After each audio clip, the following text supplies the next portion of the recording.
وزارت انسانی حقوق کی طرف سے ایک بل آیا تھا، اس کا مسودہ جبری مذہب کی تبدیلی کا۔ جبری مذہب کی تبدیلی کی کمیٹی دونوں ہاؤسز کی بنی ہے، میں بھی اس کا ممبر ہوں، مسلسل بیٹھتا ہوں، حساس ایشو ہے تو کبھی بھی میں اس میں ناغہ نہیں کرتا، جو بھی میری مصروفیات ہوتی ہے اس کو ایک طرف کر کے اس میں حاضر اور بیٹھنے کی کوشش کرتا ہوں۔ اس میں سندھ بھی گیا ہوں جدھر کے واقعات ہیں۔ جبری مذہب کی تبدیلی کا جو کمیٹی کا تجزیہ ہے، بلوچستان، خیبر پختونخوا، گلگت بلتستان، آزاد جموں کشمیر میں کوئی ایک بھی واقعہ جبری مذہب کی تبدیلی کا نہیں ہے۔ پنجاب میں اس طرح کے واقعات نہ ہونے کے برابر ہے۔ سندھ میں 3-4 ڈسٹرکٹس میں اس طرح کے واقعات ہیں جس کو پروپیگنڈا کیا جا رہا ہے کہ یہ جبری مذہب کی تبدیلی ہے۔ اس کے حوالے سے کمیٹی نے کچھ انتظامی اقدامات اور کچھ قانونی اقدامات کی سفارش کر دی۔ اس سفارش کے مطابق وزارت انسانی حقوق نے ایک مسودہ تیار کیا جو کہ ہماری طرف بھیجا گیا تقریباً 2 یا 3 ہفتے پہلے، اور اس کو پھر میں نے ایک مختصر گروپ میں، بڑے گروپ میں کوئی مفید نتائج اس بحث کے نہیں نکلتے، میں نے مختصر گروپ میں جس میں اسلامی نظریاتی کونسل کا چیئرمین ڈاکٹر قبلہ یاز صاحب تھا، محترم مفتی گلزار نعیمی صاحب تھے، اور علامہ عارف واحدی صاحب تھے، اور صاحبزادہ حسان حسیب الرحمان صاحب تھے، اور ہماری وزارت مذہبی امور کا جو ریسرچ اینڈ ریفرنس ونگ ہے، تحقیق اور حوالہ جات کا جو ونگ ہے وہ، اور اسلامی نظریاتی کونسل کا جو آفیسرز ہے ریسرچ کے، ان کو سب کو بٹھا کے ہمارے کئی اس پہ اجلاس میٹنگ ہو چکے ہیں، اور ہم نے ان کو اپنی سفارشات کے ساتھ واپس بھیج دیا ہے، جس سفارشات کا خلاصہ یہ ہے کہ وہ بل جس کیفیت میں ہے ابھی اس میں قابل قبول نہیں ہے۔ 18 سال سے کم عمر کی کسی شخص کو مذہب کی تبدیلی کی اجازت نہیں ہوگی، یہ شریعہ کے بھی خلاف ہے،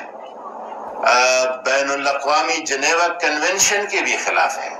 اور پاکستان کے آئین کے بھی خلاف ہے۔ اور مزید اگر آپ اس کو کہیں کہ یہ 90 دن جو ہے مجسٹریٹ کو اگر وہ قبول اسلام ہے تو ایک جج کے سامنے پیش ہوگا، ایڈیشنل سیول جج کے سامنے پیش ہوگا، اور وہ وہاں پہ انڈوز کرے گا، پھر وہ 90 دن کا انتظار کروائے گا، 90 دن کے اندر اگر وہ مر جاتا ہے تو وہ کون سا مذہب پہ مرے گا، اس کا وراثت کا کیا حکم ہوگا، تدفین کا، تجہیز کا، تکفین کا، اس طرح سے بہت سارے سوالات تھے۔ ان اعتراضات کے سمیت ہم نے ان کی طرف جو ہے وہ بھیج دیا ہے، اور ہم نے ان کو کہا ہے کہ یہ اس حیثیت میں قابل قبول نہیں۔ اس کا یہ مطلب نہیں کہ ہم جبری تبدیلی مذہب کو جائز سمجھتے ہیں، لا اکراہ فی الدین، اور حضور کو اللہ نے کہا لست علیہم بمسیطر ان الینا ایابہم ثم ان علینا حسابہم، ہم کسی کو مجبور نہیں کر سکتے مذہب، ہم صرف پیغام پہنچا سکتے ہیں، تبلیغ کر سکتے ہیں، ارشاد کر سکتے ہیں۔ ہم جبری تبدیلی مذہب جہاں پہ بھی ایسا کیس ہو جس کو آپ کہہ سکے کہ یہ جبر ہے، وہاں پہ اس کے ہم مخالف ہوں گے، اور جبری مذہب کی تبدیلی کے ہم خلاف ہیں۔ لیکن ایسی قوانین جس میں اگر کوئی اسلام کی طرف آنا چاہے اور اس کو روک لے، ایسے قوانین کو بھی ہم اجازت نہیں دے سکتے، کیونکہ ہمارے آئین کا سطر اول یہ ہے کہ اس میں قرآن و سنت کے خلاف کوئی قانون اس ملک میں نافذ نہیں ہو سکتا۔ لہٰذا اس پہ جو شبہات ہیں، میں تھوڑا سا ایک شکوہ اس ضمن میں کروں گا کہ بڑے بڑے پریس کانفرنسز دم کیا، ایک شخص کو کسی نے کہا کہ بکرے نے آپ کا کان اٹھایا ہے، کٹ کیا ہے اور کایا ہے، تو وہ بکرے کے پیچھے بھاگنے لگا، کان کو نہیں دے رہا تھا کہ کان موجود ہے کہ نہیں ہے۔ پہلے دیکھے کہ ہو کیا رہا، یہ حکومت کا نظام ہے، ایک ادارہ ایک منسٹری بل بناتی ہے، دوسری کی طرف اوپینین کے لیے بیچتی ہے، اس طرح گردش کرتے کرتے وہ سارا چیز ٹھیک ہو جاتا ہے۔ تو اس دوران جنہوں نے حکومت کو گالیاں دی ان کو تو ہم معاف کرتے ہیں، اللہ تعالیٰ معاف کرتا ہے یا نہیں کرتا وہ الگ بات ہے، لیکن ہم معاف کرتے ہیں۔ بے جا قسم کے الزامات، یہ ایک اقلیتوں کی خواہش پہ ایک مسودہ آیا تھا اور اس کو ہم نے ایگزامن کیا، اور مزید بھی اگر اس میں کوئی ایگزامن کی ضرورت ہے تو اور ادارے ہیں، لا منسٹری ہے، انٹیریئر ہے، ان کے اپنے خدشات ہوں گے۔